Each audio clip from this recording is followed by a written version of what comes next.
Mission होने जा रही है। तो मैं आप सबको यह विनती करता हूँ कि सब पंछी ज्यादा से ज्यादा संख्या में इस प्रतियोगिता में हिस्सा ले। जो इसे जीत जाएगा उसे इनाम के तौर पर 10 अनाज की बोरियां दी जाएगी। आप सबको 10 दिन का समय दिया जाता है।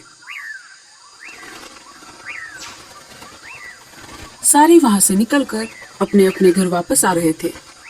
तभी रास्ते में लाडो चिड़िया ने मीनू मौसी से पूछा, अरे मीनू मौसी, आप किस चीज से घोंसला बनाने वाली हो? वो क्या है ना लाडो, पिछले साल मैंने मिट्टी का इस्तेमाल करके घोंसला बनाया था, परंतु इस साल मैं गोबर से घोंसला बनाने वाली हूँ। मैं तो मोम से घोंसला बनाने वाली हूँ। और तुम लाडो? मैं लकड़ी से घोंसला बनाने वाली हूँ। हाँ लाडो, मैं भी। क्यों ना हम साथ मिलकर घोंसला बनाए? हाँ, ये बहुत अच्छी आइडिया है। मीनू मौसी, आप भी हमारे साथ घोंसला बनाइए। उसकी कोई जरूरत नहीं है, मैं अकेले कर लूंगी। इधर कालू कौवा सोच में पड़ जाता है। अरे क्या सोच रहे हो? क्या आप कंपटीशन में हिस्सा नहीं लेना चाहते?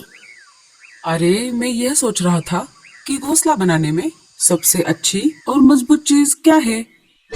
अरे कल मुहे, तू मेरा गोबर चुराएगा? मेरा? चल भाग यहाँ से। अरे मीनू मौसी, क्या हुआ? क्या बात है? देखो ना कालू, ये परदेसी पंछी मैंने जमा किया हुआ गोबर चुरा रहा था। ये बांस टूट गया पर उसका सिर नहीं टूटा। मीनू मौसी के ऐसा कहने पर कालू कौवे के दिमाग की बत्ती जल जाती है। क्यों ना मैं मेरा घोंसला बांस की लकड़ी से बनाऊं। ऐसा सोचकर कालू बांस की लकड़ी जमा करने लगता है। इधर लाडो चिड़िया और रानो चिड़िया ने मिलकर लकड़ी का आधा घोंसला बना लिया था। टूनी चिड़िया ने भी अपना मोम का घोंसला बना लिया। मीनू मौसी का गोबर का घर भी बनकर तैयार था, परंतु उसे सूखने में थोड़ा समय बाकी था। अरे ये गोबर का घर सूखने का तो नाम ही नहीं ले रहा। कल तो कंपटीशन का आखिरी दिन है। कालू जी, हमारा बांस का घर तो बनकर तैयार है, फिर आप ये क्या बना रहे हो? अरे कुछ नहीं, थोड़ी बांस की लकड़ियां बच गई थी, इसलिए मैं जरूरत में काम आने वाली एक चीज बना रहा हूँ।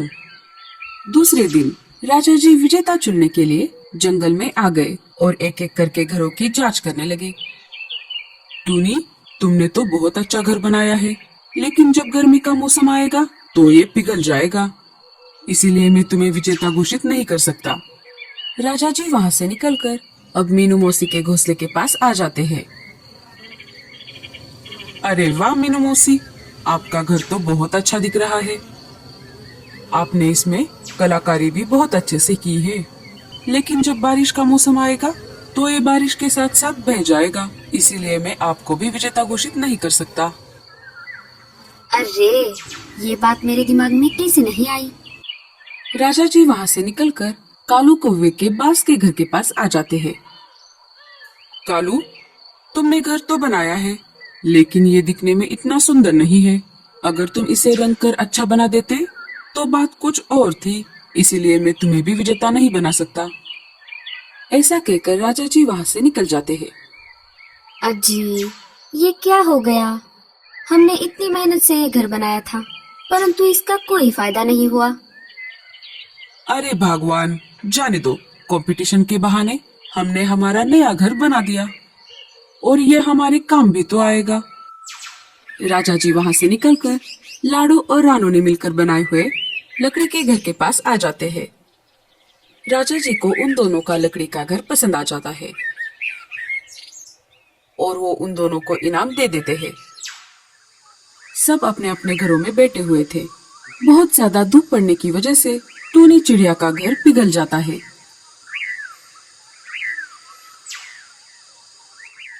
टूनी मीनू मौसी के घर आ जाती है।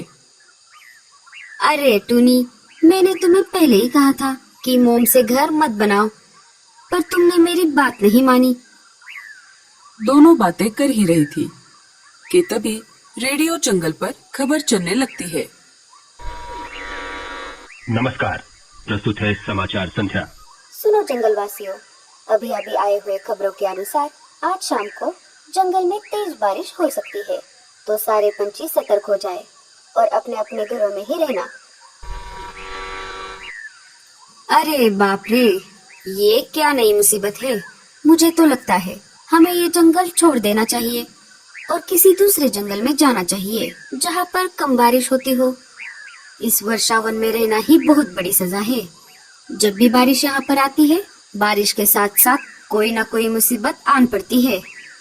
मीनू मौसी, वो सब छोड़िए, अब इस समय हमें आने वाले संकट के बारे में सोचना चाहिए। बारिश में ये घोंसला भी गिर जाएगा। अब हम क्या करें? अब जो कुछ करना है बारिश ही करेगी, और बचा कुचा वो तूफान भी है साथ में।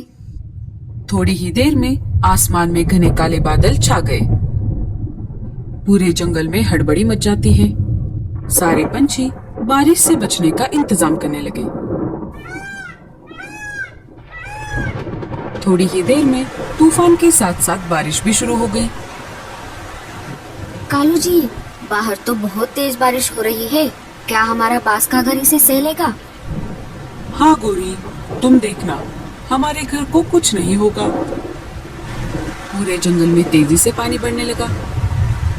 सारे पंछी डरे हुए अपने अपने घोंसले में बैठे हुए थे। अरे मीनू मौसी, जल्दी चलिए, वरना हम बाढ़ के पानी में बह जाएंगे। अरे कुछ नहीं होगा, बस तुम चुप रहो। बारिश का पानी बाढ़ में बदल गया। एक एक करके पंछियों के घोंसले पानी में डूबने लगे। सारे मिलकर एक बड़े पेड़ के डाली पर जमा हो गए। इधर कालू कौवे का बांस का घर बाढ़ के पानी के ऊपर तैरने लगा। सब पंछी ये देखकर चौंक गए। आखिर में मीनू मौसी का घोंसला भी तेज बारिश के कारण पानी में बह गया। दोनों बाढ़ के पानी में बहने लगी। बचाओ, अरे हमें कोई बचाओ, बचाओ, अरे हमें कोई बचाओ। अरे ये क्या, मीनू मौसी और टूनी चिड़िया खतरे में है। गोरी, तुम यहीं रुको, मैं उन दोनों को बचाता हूँ।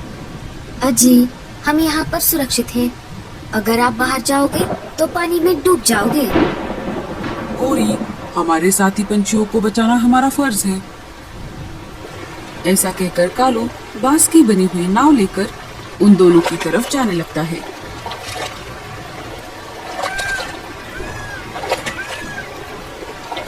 मीनू मौसी, टूनी, जल्दी से इस नाव में चढ़ जाओ।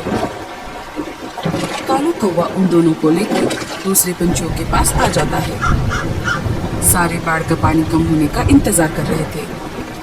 कुछ समय बाद बारिश कम हो गई और बाढ़ का पानी भी धीरे धीरे कम होने लगा। राजा जी पंछियों का हालचाल देखने के लिए वहां पर आ जाते हैं। मीनू मौसी राजा जी को सारी घटी हुई घटना बता देती है। मुझे माफ कर दो कालू, मैंने तुम्हारा घोंसला मजबूत होते हुए भी तुम्हें विजेता घोषित नहीं किया। आज हम सबको पता चल गया कि घोंसला दिखने में नहीं बल्कि मजबूत होना चाहिए। कालू, क्या तुम हम सबको अपनी बांस की नाव में बिठाकर जंगल की सैर कराओगे? हाँ हाँ राजा जी, क्यों नहीं। सारे कालू की नाव में बैठ जाते हैं और कालू सबको अपनी नाव में जंगल